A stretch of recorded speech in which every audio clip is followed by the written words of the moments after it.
Mga boss, na ako na-receive karon Infinix Note 40 Pro. Ang problema nga daw ni mga boss, nikalit lang og ka no power. So gikan na sa line shop o gipasa diri sa tuwa. So akong gipangutan ang customer kung sa inungdan, nikalit lang daw kuno og kapalong.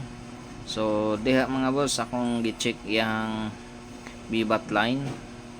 So kasagaran na ni mag full shorted diri man gyud ni siya sa 2G mag short. Diri naman gyud ni siya mga kapasitor diri sa network nga section.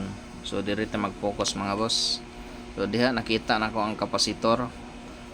Dali ra gyud nato makita kung kabalot na mag-trace asa rapita ang short. So diri mga boss, akong gitestingan, nag-power na. Kung na siyang gi-obserbaran. So pakiparo og like and share.